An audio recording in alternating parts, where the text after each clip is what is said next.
How to have fun, anytime, anywhere. Step 1. Go to ChumbaCasino.com. ChumbaCasino.com. Got it. Step 2. Collect your welcome bonus. Come to Papa welcome bonus. Step 3. Play hundreds of casino-style games for free. That's a lot of games. All for free? Step 4. Unleash your excitement. Woohoo! Chumba Casino has been delivering thrills for over a decade. So claim your free welcome bonus now and live the Chumba life. Visit ChumbaCasino.com. VGW Group. No purchase necessary. Void where prohibited by law. See terms and conditions. 18+.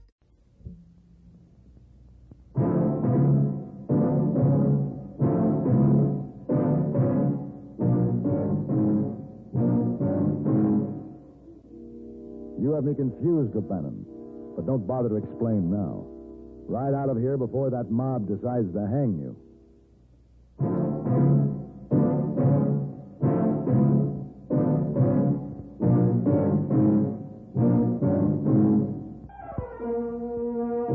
Have Gun. Will Travel. Starring Mr. John Daner as Paladin. San Francisco, 1875. The Carlton Hotel, headquarters of a man called Paladin.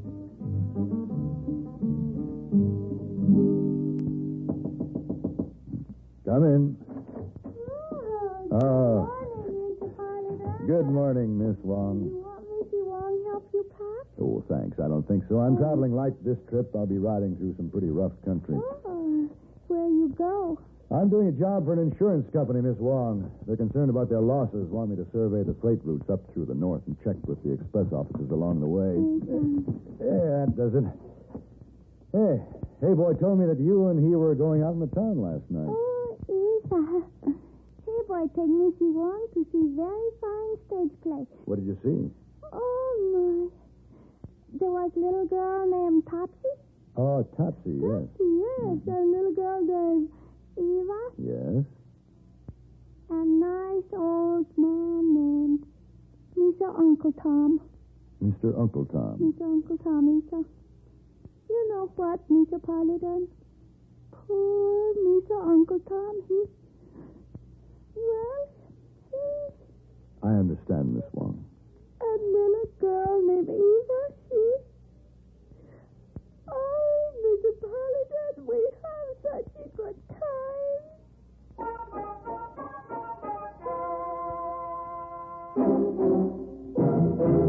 On the road between the town of Lexington, Massachusetts, and the Concord River Bridge are a number of stones and monuments that are a part of our American heritage. In the spring of 1775, the Minutemen of New England brought together a supply of stores and munitions in the small village of Concord. The provincial Congress had voted for the stockpile for defense only, but British General Gage regarded the collected munitions and stores as potentially dangerous to King George's troops. On April 19, 1775, Gage dispatched a force under Major Pitcairn to capture the stockpile. The route of the British troops took them through the town of Lexington, which had been alerted by Paul Revere and others. At Lexington, the British were met by a small American force, and a skirmish ensued on Village Green. The American Revolution had begun. Their superior numbers allowed the British to continue their advance toward Concord, but William Prescott, who had ridden with Paul Revere, carried a warning of their approach. Pitcairn's British regulars moved into Concord and occupied north and south bridges, while a small group of Minutemen waited across the river for reinforcements. When help for the colonials arrived from nearby towns, the British were forced to withdraw across North Bridge. Here shots were exchanged, and the British were forced into a retreat.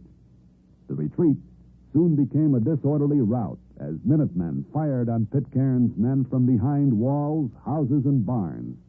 The colonials had won the day. Today, the brave actions of the American fighting men at Lexington and Concord are marked by many monuments, including the famous statue of the Minuteman. Some of the original landmarks are still preserved. The monuments at Lexington and Concord remind us of the rich heritage that as Americans we share and stand ready to defend.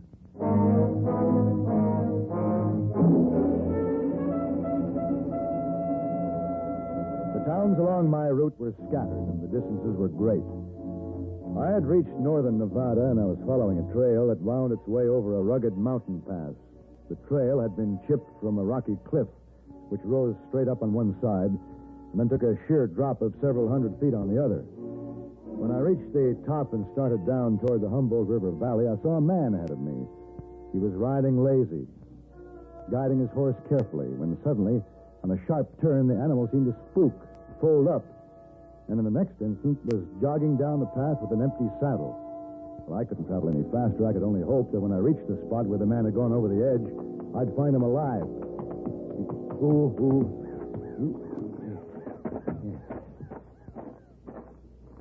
Hey, down there.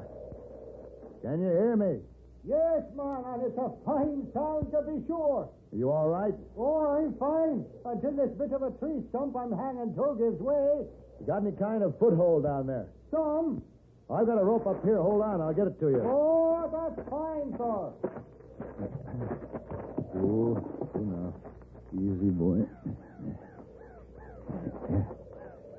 Now stand. All right. Here she goes. You got it?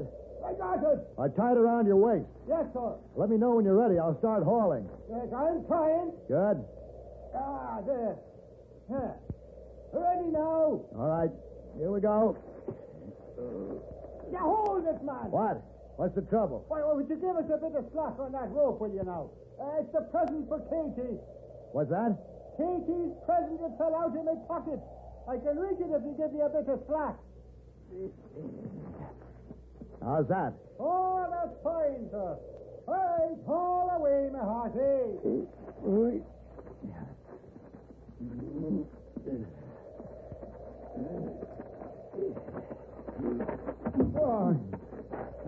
Grateful. Hey. Grateful I am to you, sir. O'Bannon's me name, sir. Red, they call me, and I needn't be telling you why. And, when I catch me breath, I have a few words to say about that no good, cutted, not-headed horse that twice in a month has set me down without even so much as a by your leave. Never mind the horse. We better check you for broken bones. Oh, no, sir, no. Bannon's a tough one, though I am. Hurting a bit in a few places, but praise be, Katie's present is safe. Katie's present? Would you be after knowing what day this is, sir? Well, yes, it's Thursday. That's right, in March the 17th, and that, of course, is St. Patrick's Day, but more than that, it's the birthday of me darling Katie. Your wife? Yes, sir. Like a man, I'm afraid I was after forgetting the occasion, until Katie, like a woman, dropped a hint here and there, so I had to saddle up and ride into town to buy her a gewgaw. Well, we better get started down the trail. You go ride my horse and I'll walk. Oh, now, a fine thing that'd be. To thank a man for saving me life by taking the horse out from under him. No, sir, O'Bannon will walk. A good walk will take the kinks out of me.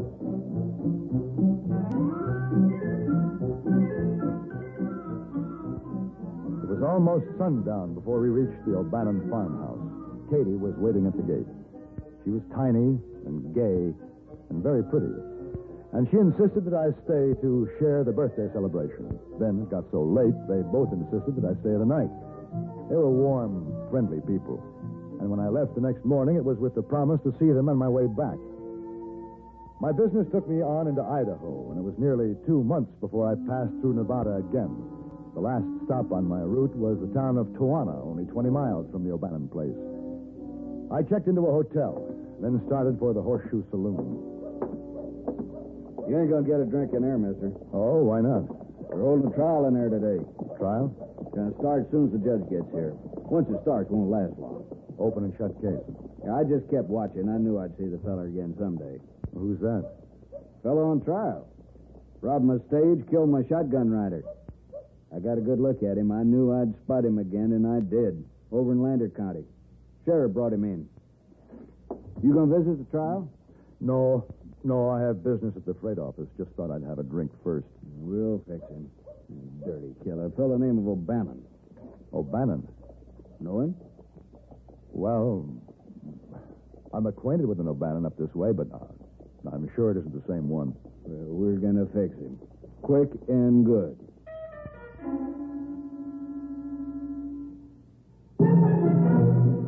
About 10 miles north of Springfield, Massachusetts, and 5 miles northeast of Chicopee, is Westover Air Force Base, headquarters for the 8th Air Force.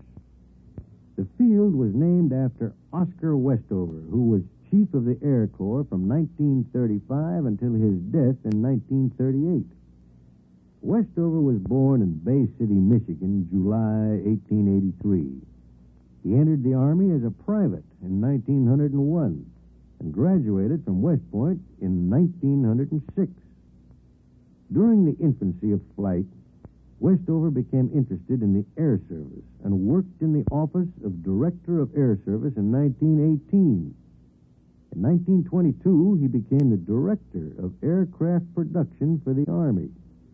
Then in 1928, Westover was offered a post as assistant to the Chief of the Air Corps. He held this assignment until 1935, when he was commissioned a Major General and moved up the ladder to Air Corps Chief. About this time, there was much discussion concerning the value of air power.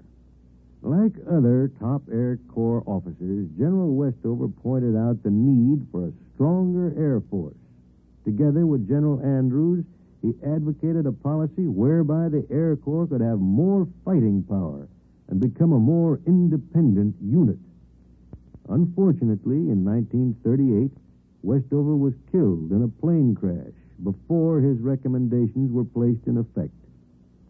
Despite his untimely death, Westover holds an important place in the growth of American air power. Men like General Westover serve as a reminder that those who today wear the Air Force uniform also play a most important part in the progress of air power, the instrument which is so vital for the preservation of our American way of life.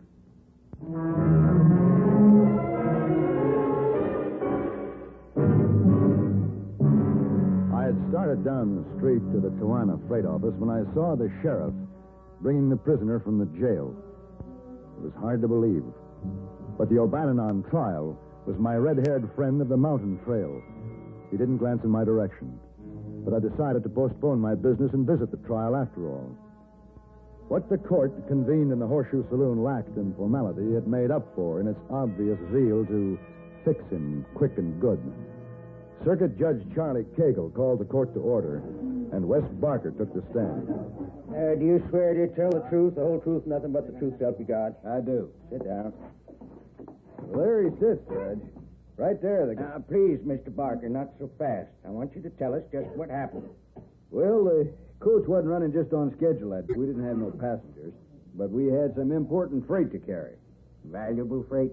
Gold. The shipment wasn't ready on our regular time to leave, so we waited for it. And when was this? Oh, 2 months ago. You remember what day exactly? Sure. It was March 17th. We just got a ways out of town, about sundown it was, when this man right here, he busts out in the road and flags us down and yells, "This is a holdup." He got a gun right in my face. Now, Joe Pinelli rode shotgun with me for 6 years. He knew when to throw down on a holdup man, when not to. Joe didn't throw down on this fella, but he plugged him anyway. Got a shot off at me, too, but he just nicked me. He took the gold? What he could carry. And I got a good look at him. And last month, when I seen him over in Lander County, I recognized him and told the sheriff. That's him sitting right there. Mm-hmm. Yeah, I guess that'll be all, Mr. Parker. Judge Cagle, Your Honor. Yes. Say, don't I know you? I think so. My name is Paladin. Sure. Now, what can I do for you, Mr. Paladin? I'd like to be sworn in, Your Honor. A man's life is at stake here, and I just don't understand it. There's something terribly wrong. Well, come on up here. Thank you. All right, let's keep it quiet now. You swear to tell the truth, the whole truth, nothing but the truth, so help you God? I do. Sit down. Judge, if this murder and holdup occurred on March 17th, about sundown, the man sitting here, O'Bannon, can't be guilty. Quiet down. Let's keep order. Why do you say that? Because I was with O'Bannon on March 17th, at that time. And he was over 40 miles from here. Let's have order, please. Well, now, you better tell us the whole story. Start from the beginning, Mr. Paladin.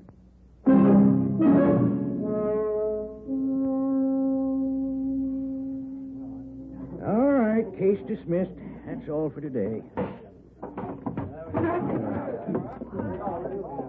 Mister? Yeah.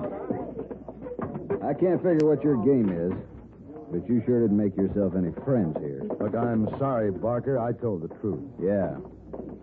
You might have put a reasonable doubt in the judge's mind, but I know better. You said yourself it was almost sundown when the holdup occurred, and it must have all happened pretty fast. You could be mistaken, you know. No mistake. I saw O'Bannon kill my shotgun rider. Joe had a lot of friends. If the law ain't going to take care of the man that murdered him, maybe his friends will have to. That's mighty careless talk, Barker. Look at that. Sheriff's turning him loose. That dirty killer walking out of town a free man when he ought to be hanging on the end of a rope right now. And we can thank you for butting in with your big lying mouth. I didn't lie. I know better. Now, like I say, I don't know what your game is, but it ain't over yet. Here comes your friend. He ain't seen the last of this. You can tell him. Hey, O'Bannon. Oh, hello, friend. O'Bannon, you better get out of here. Well, thanks. And what do I owe you? What do you mean? Well, one good turn deserves another. What can I do for you? What do you want? Well, I don't want anything. I had to tell the truth. Truth? Mister, you never saw me before in your life, and you know it.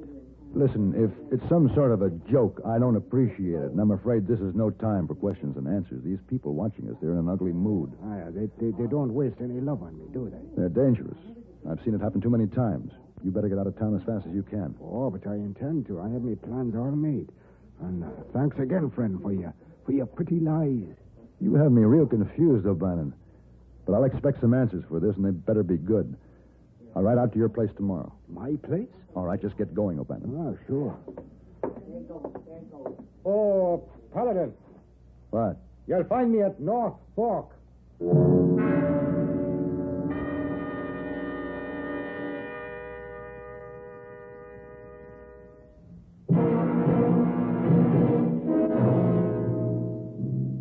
I watched O'Bannon walk away, trying in my mind to make some kind of sense out of the whole thing.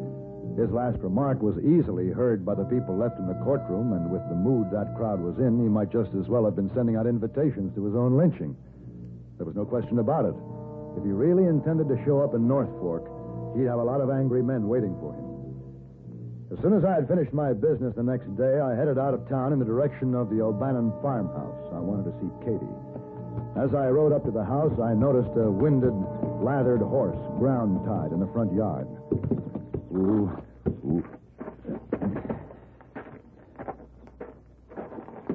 Go, Katie. What?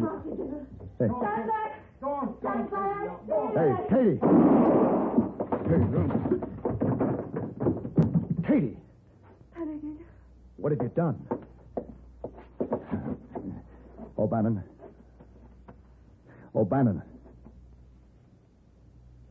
He's dead. God have mercy on me. Give me the gun. It had to be done. I don't understand this, Katie. Your own husband... No, not my husband, not Red. It is Liam O'Bannon lies there. Liam? Born of the same mother within the same hour. And on the outside, as alike as two peas in a pod, my man and Liam. But inside, one is black and one is white. Oh, wait a minute, Katie. You mean this man is your husband's twin brother? Yes. But my O'Bannon is the daylight. And this one, the dark, possessed of the evil ones he was. I knew it then, when the two came courting and it was Red I chose to marry. What was Liam doing here? It was after forcing me to leave this place with him.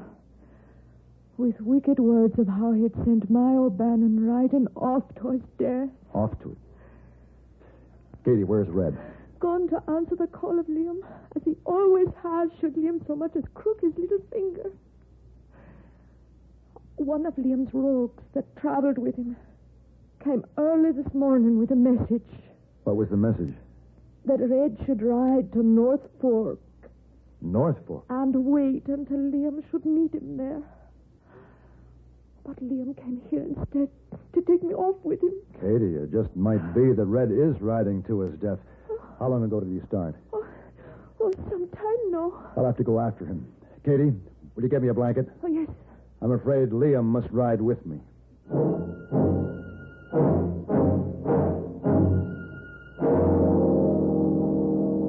As the crow flies, North Fork wasn't far. But the trail over the mountain was narrow and winding, and travel was slow. With the head start Red had, it was a chancy thing whether I could reach there in time to save him from the trap he was riding into. It was late in the day when I saw the little town just ahead. All right, mister, that's far enough. Barker. Drop your gun. I've got something to tell you. We had to listen to you once before. We're done listening now. Drop the gun. Mister, we ain't going to take any interference this time. I told you it's up to us now to take care of the man who killed our friend Joe Pinelli. We're waiting for him. You mean he hasn't shown up yet? No, but we'll get him. Well, you won't have to wait any longer. The man you want is riding my second horse, wrapped in that blanket. What are you talking about? See for yourself.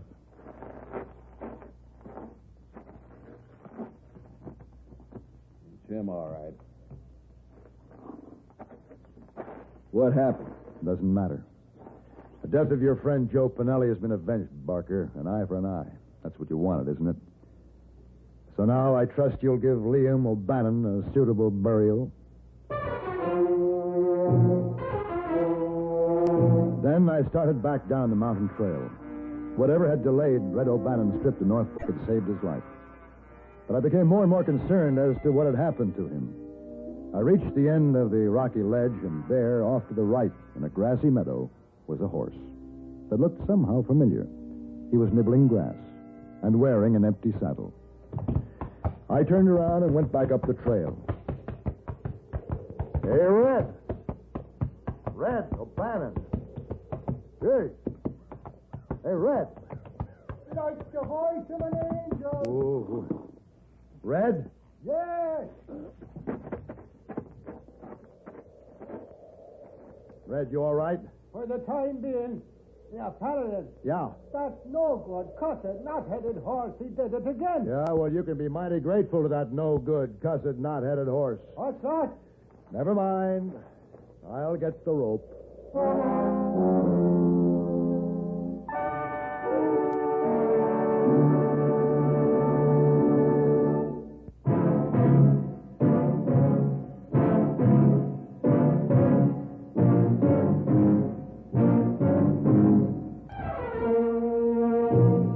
Gun Will Travel.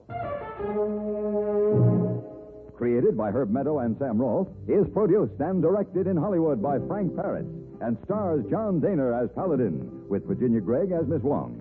Tonight's story was specially written for Have Gun Will Travel by Ann Dowd. Specially featured in the cast was Ben Wright, with Harry Bartell, Jack Moyles, and Gene Bates. This is Hugh Douglas inviting you to join us again next week when CBS Radio presents Have Gun Will Travel.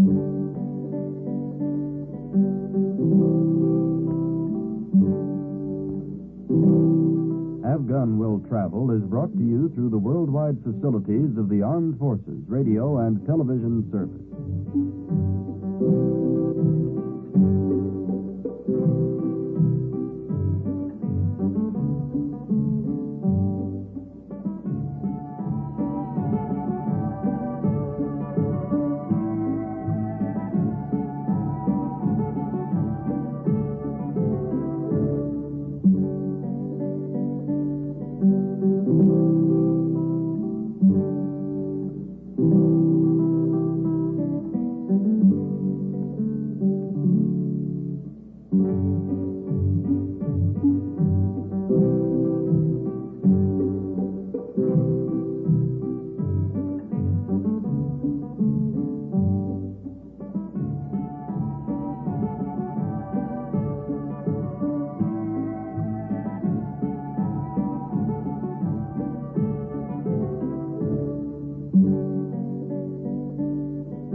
is Ryan here, and I have a question for you. What do you do when you win?